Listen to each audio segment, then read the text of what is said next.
You are listening to the Freight Buyers Club, a home for those interested in international trade, shipping, procurement, logistics, and air freight. In fact, all things supply chain in the Americas, Asia, and beyond. Hello, I'm Mike King, and welcome to this News Insight episode of the Freight Buyers Club podcast. As we talk now in the second week of January, there's a strong expectation that rising container shipping rates due to the Red Sea crisis will lead to shipment delays, and just-in-time supply chains will run out of parts or inventory, and all this will lead shippers to turn to air cargo. It's happened before, and it likely happen again. But to get some more insight on this, I'd like to welcome a man with more than 20 years of air cargo experience, including a lengthy tenure at the International Air Transport Association. It's IATA's global head of cargo, Brendan Sullivan. How are you doing, Brendan? Fighting fit for 2024? Thank you so much for having me. Yeah, absolutely. Managed to take a nice little break over the Christmas period with the family, and so ready to jump back into it. I originally started talking to your colleagues at IATA, Brendan, about doing this interview in early December when IATA issued a series of updates on global air cargo performance last year, and you also had some forecasts for 2024. The world has changed so quickly in that short period of time. Is this a sort of disruption to trade that really shows air cargo in its best light? I think it is. I mean, absolutely. If we take a look back at the pandemic, for example, the extremely quick pivot that the air cargo industry made to put the passenger aircraft that were taken out of service back into service as full cargo, or what we call freighters. That was extremely quick. In some cases, weeks, airlines were able to turn that around. We've had maritime issues in the past, either port or canal issues, where air cargo has been able to step in and very quickly kind of address the concerns of the supply chain community overall. And it's that ability to pivot and the efficiency that air cargo has that makes it capable of doing that and really shows its true colors. As you mentioned there, during the pandemic, the whole world started relying on air cargo, and also cargo got a lot more attention from airline management. There was a feeling that maybe that period of at the pinnacle of its powers had passed, but is this Red Sea crisis, is that bringing air cargo back to the forefront again? I don't think it actually ever went away. It doesn't seem to be the case. I mean, cargo revenue is going to continue to decline. The split between passenger and cargo revenue will come back to the pre-pandemic levels to some extent. But the airline CEOs themselves, I think, have captured the importance and the value of air cargo to the world's supply chains. And so they continue to kind of focus on cargo modernization, on efficiency projects throughout this. Then you take a crisis, either a humanitarian or we could have operational or congestion issues, and immediately they start to once again see the benefits. So I think it's keeping it in the focus of the airline CEOs. And that is sometimes a bit of a challenge, right? But if they see the importance when it comes to humanitarian or people's supply chains more generally, then, it stays as a primary priority for them.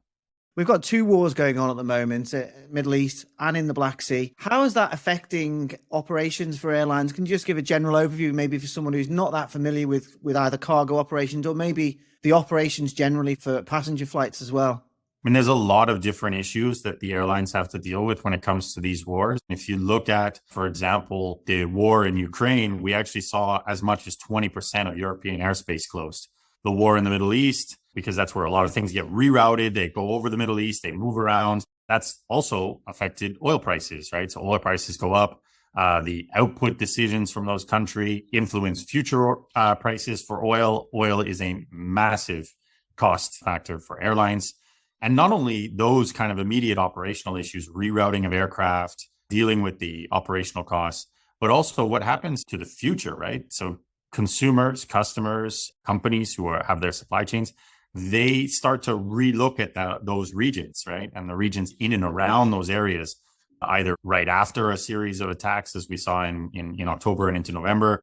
And ultimately, airlines are then forced to either suspend flights temporarily, start backup operations afterwards, or even, just see a massive drop in the bookings and the overall demand for the regions which are immediately around there. Just have a look at where the market is at the moment, Brendan. The Baltic Air Freight Index was down a further 6.6% in the week to the 8th of January after falling steeply in late December from a 2023 peak achieved on the 11th of December. Everyone I've spoken to, though, they're expecting the market to pick up, not least because of these shipping delays and rising prices around the lack of accessibility via the Suez Canal for ocean shipments. Is that how you view the market at the moment? Yeah, I think that still aligns with our thinking and what we're seeing, as well as the comments that I received personally from our members and the industry as a whole. I think at this stage, the 2024 forecast remains relatively accurate, but there's still quite a lot of uncertainty out there. That could be the geopolitical ones, the economic uncertainty, as well as, we're going to stop along the way with concerns around supply chains, around regulatory imperatives and the cost of compliance that airlines are going to have to deal with. Just one example right off the top of the bat is how airlines are actually directly impacted by supply chain delays because they're not necessarily receiving the delivery of the aircraft parts. And that's going to limit capacity expansion. It's going to limit their fleet renewal. And that's going to ultimately impact not just passenger business, but the cargo business, the belly capacity that's available for cargo business. So there's still a lot of uncertainty remaining to kind of work out throughout 2024. But I think at this point, we're expecting to see, that overall 2024 forecast to be relatively accurate. With rising costs and this potential market uptick that we're talking about maybe in the first quarter, can I just go back to your numbers that you put out in early December? IATA is predicting global airline cargo revenues will fall this year to $111 billion, down from a peak of $210 billion in 2021. This is still above 2019 revenues of $101 billion. You're also predicting global flown volumes will rise to 61 million tons this year, up 3 million tons from 2023. Are you revising any of those forecasts, or are you expecting that they'll need to be changed at some point because of the shipping situation and some of those other things that you've just mentioned there around the Middle East and the Black Sea? I think the shipping situation, what we see, port congestion, for example, down around South Africa, what we see in the Black Sea area as well, those are things we need to keep an eye on, see whether that affects the overall forecast or whether these are things which air cargo will temporarily step in to address. We do see the capacity will continue to return, and that's going to have an effect on the yield side of air cargo. We saw a huge recovery in 2023, in particular around the city pair routes. But what we didn't see, or what we see much slower, is the frequency of service that comes back to that. So we don't actually have the full capacity on those routes yet, right? That's coming back to pre-pandemic levels, but a little bit slower. And so we will see incoming capacity of belly holds, which will decrease the cargo load factor overall on international routes. And then we should see that trend stabilize as the normality returns between passenger and cargo. They kind of realign to that pre-pandemic normality in terms of the overall mix, the total number of frequencies of service, as well as city pairs. So still a little bit to look out for, because there are some things that were probably not fully known at the start of the forecast period when we're looking at 2024. But that's kind of what air cargo is used to. It's part of the cycle that we're in. We saw, as you mentioned, a lot of belly hold capacity came back in last year. Yields were down 32.2%. You're predicting a further 20.9% decline this year. Are you expecting all of that capacity to come back in the early part of the year, or is it a gradual process? Is there a timeline to the return of that extra pre-COVID capacity, I guess we could call it? So it's a little bit of a slow return, and it's regional. Some regions will return a little bit faster than others. We see a lot of the capacity coming back on Asia Pacific in particular. And like I said, that has a lot to do with the frequency of service that starts to come back, which has been slower. So it's not so much that new destinations are opening back up. That seems to be relatively back on track. But we would see the frequency of service in some of these locations. Where there are still struggles is going to be places like, for example, what we saw in Europe over 2023, where they really struggled with restrictions flying around Europe, as well as with the supply chain disruptions, getting aircraft parts in to continue their expansion. If I may pivot slightly on the idea of normalization, Brendan, over the last year or so, I guess, as the market has quietened down, we've heard some of the more traditional narratives about air cargo resurface, or maybe criticisms would be a better word. One of those is that air cargo lacks a bit of customer focus. Another is that it doesn't really provide joined up, expedited services that really maximizes its advantages to supply chain users. Do you agree with that? Is there room for improvement out there? And should shippers expect that this year?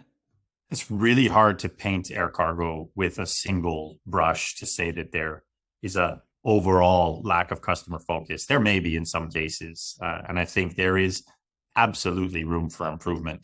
We've had lots of discussions in the past couple of years around which standards are in place and are they the right ones. So I think that's an area for improvement, which is that we can further implement the things which are actually there, which helps us actually spend more time on quality. I think where shippers need to get engaged and hope to see and play a part in seeing improvements is really going to be through some of the digital processes and some of the digitalization, focusing really on data and data exchange rather than peer-to-peer messaging exchange that replaces a single piece of paper. What that does is it really allows the industry to focus on actually serving the customer, because you can do a lot of the communication sort of automatically and address the immediate concern of the customer. And it really allows you to actually then spend some time and focus on, okay, what are the pain points that we can further resolve? So for example, our one record standard is moving towards a period of implementation. And what we see there is a huge opportunity for all players in the supply chain to really get improved communication.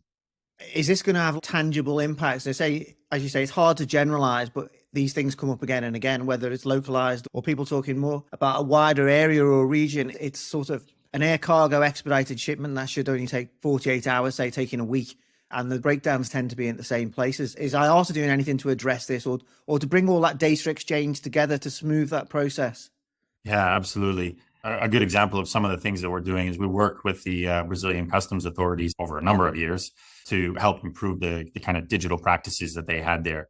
And we finally got acceptance for some of the digital messaging to go through in Brazil, and that improved significantly the throughput through customs. So there was a reduction in dwell time by over 50% on arrival. So it really speeds up clearance. It expedites everything.